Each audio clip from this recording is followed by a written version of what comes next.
শেখ হাসিনার সরকার এক স্বৈরতন্ত্রকে দেশের উপরে চাপিয়ে দিয়েছিল। প্রবল গণ আন্দোলনের মুখে ভারতে পালিয়ে যাওয়া হাসিনা সম্পর্কে মনোভাব পরিবর্তন হচ্ছে ভারতীয় গণমাধ্যমে।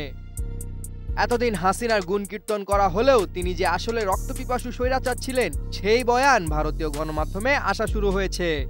ভারতীয় কিছু গণমাধ্যম বলছে, গত 15 বছরে হাসিনা বাংলাদেশের উপরে স্বৈরতন্ত্র চাপিয়ে দিয়েছিল। দেশের মানুষের ভোটাধিকার ছিল না। দেশের প্রধান বিরোধী দলগুলো বাদ দিয়েই নির্বাচন হতো, আর সেই নির্বাচনে জিতে হাসিনা প্রধানমন্ত্রী হতেন। তখন বাংলাদেশের কোন দূতাবাস বাংলাদেশে গণতন্ত্র ফেরাতে বলেছিলেন? ইসকনের 2-1 সন্ন্যাসী গ্রেফতার করা নিয়ে যারা এত হইচই করছেন, এত প্রতিক্রিয়া দিচ্ছেন, আন্দোলন করছেন, তারা একটা কথাও বলেছিলেন? গণমাধ্যমগুলো আরও বলছে, যখন জামায়াতের আমিরকে কোনো ধরনের আত্মপক্ষ সমর্থনের সুযোগ না দিয়েই জেলে পুরে দেওয়া হয়েছিল, তখন কেন কোনো প্রশ্ন তোলা হয়নি? দেশের মানুষদের ভোটাধিকার ছিল না, দেশের প্রধান বিরোধী দলগুলোকে বাদ দিয়েই নির্বাচন হতো, আর সেই নির্বাচনে জিতে হাসিনা প্রধানমন্ত্রী হতেন।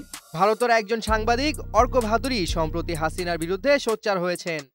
তিনি বলছেন, হাসিনা ভারতের জন্য বোঝা হয়ে গেছেন। তাছাড়া হাসিনাকে আশ্রয় দেওয়া ভারতের একটি ভুল সিদ্ধান্ত। উচিত আওয়ামী লীগের লেন্সে বাংলাদেশকে দেখা বন্ধ করা। যদি আমরা এটা করতে পারি তাহলে ডেফিনেটলি বাংলাদেশের মানুষের সঙ্গে ভারতের মানুষের, পশ্চিমবঙ্গের মানুষের যে সৌহার্দ্যমূলক সম্পর্ক ছিল, নিঃসন্দেহে সেটা পুনঃপ্রতিষ্ঠিত হবে। সামিউল জয়, 21 টেলিভিশন।